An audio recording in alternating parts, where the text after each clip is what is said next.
Saya akan sedikit menjelaskan tentang sistem pendidikan di Malaysia.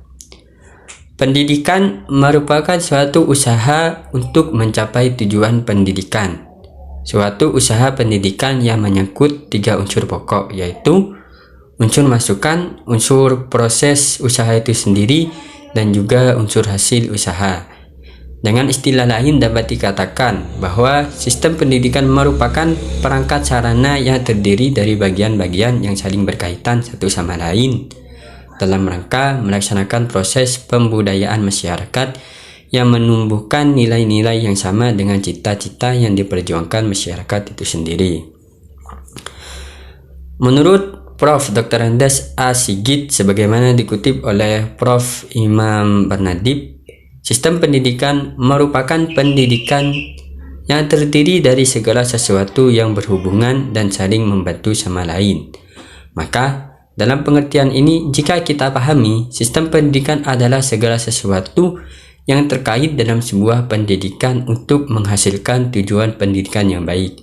Hal ini tentunya terkait dengan beberapa unsur dalam mencapai keberhasilan tersebut, dengan meliputi peserta didik, guru, kurikulum, orang tua. Dan juga negara yang baik dan ingin maju tentunya juga harus memiliki sistem pendidikan yang baik pula. Dan tentunya faktor utama yang harus dibangun dalam sebuah pendidikan adalah seorang guru yang memiliki kompetensi yang baik. Karena sebenarnya setiap negara-negara yang termasuk dalam ASEAN memiliki ideologi-ideologi resmi yang mengandung norma dan nilai-nilai tertentu. Selanjutnya, ketentuan umum pendidikan di Malaysia. Dalam mengembangkan sebuah pendidikan, negara Malaysia memiliki sistem pendidikan tersendiri, tentunya sama seperti negara-negara yang lain. Negara Malaysia juga memiliki 4 tingkatan dalam jenjang pendidikan. Jenjang pendidikan tersebut meliputi pendidikan rendah selama 6 tahun, kemudian sekolah menengah komprehensif selama 3 tahun, dan sekolah menengah atas selama 3 tahun, kemudian pendidikan akademik atau teknis dengan waktu selama 2 tahun. Kemudian sekolah purna komprehensif selama 2 tahun jika mereka lulus dalam ujian. Jika mereka ingin melanjutkan pendidikannya, mereka harus menempuh pendidikan purna sekolah menengah selama 2 tahun. Setelah itu, baru kemudian memiliki sertifikat Cambridge yang dapat digunakan untuk mendaftar ke universitas, dan itu melalui seleksi. Dan selanjutnya di sini di negara Malaysia terdapat sesuatu yang unik, yang mana orang tua yang memiliki anak yang sudah berusia 6 tahun harus didaftarkan ke dalam sekolah rendah, dan pendaftaran dilakukan sebelumnya. Jika orang tua melakukan keteledoran dengan tidak memasukkan anaknya untuk mengikuti belajar, maka orang tua akan dikenakan sanksi atau hukuman, yaitu denda maksimal 5.000 RM atau dihukum maksimal selama 6 bulan. Selain itu, biaya pendidikan juga memiliki ketentuan-ketentuan tersendiri. Selanjutnya, perbandingan sistem pendidikan di Malaysia dan juga di Indonesia. Mengenai pendidikan Malaysia dan di negara Indonesia terdapat beberapa kesamaan dan juga perbedaan. Mengenai persamaan di sini, di kesamaannya yaitu mengenai pendidikan Islam.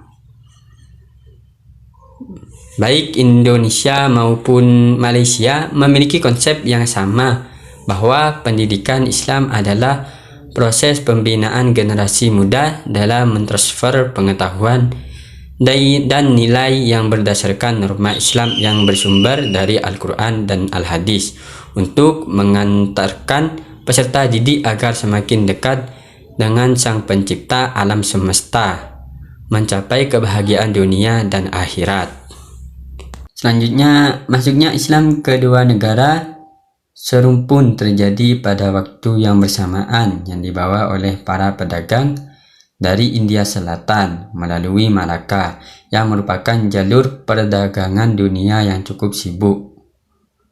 Pertemuan beberapa budaya dan agama terjadi dan singgah di semenanjung Malaysia, Malaya dan Sumatera karena kepentingan perniagaan. Selanjutnya, awal pendidikan Islam bersamaan dengan masuknya Islam baik di Indonesia maupun Malaysia menandai awal pendidikan Islam dimulai ketika Islam masuk ke wilayah setempat. Dan masih ada beberapa lagi persamaan mengenai hal tersebut. Selanjutnya di sini mengenai perbedaan. Salah satunya yaitu di Indonesia wajib sekolah ialah 7 sampai 15 tahun, sementara di Malaysia antara 16 sampai 11 tahun. Yang kedua, level pendidikan menengah. Usia wajib sekolah pada jenjang ini adalah usia 13 tahun di Indonesia, 3 tahun SMP dan 3 tahun SMP, serta usia 12 tahun di Malaysia, yaitu 3 tahun SMP dan 4 tahun SMP SMA. Mungkin hanya itu yang bisa saya sampaikan. Kurang lebihnya mohon maaf. Wassalamualaikum warahmatullahi wabarakatuh.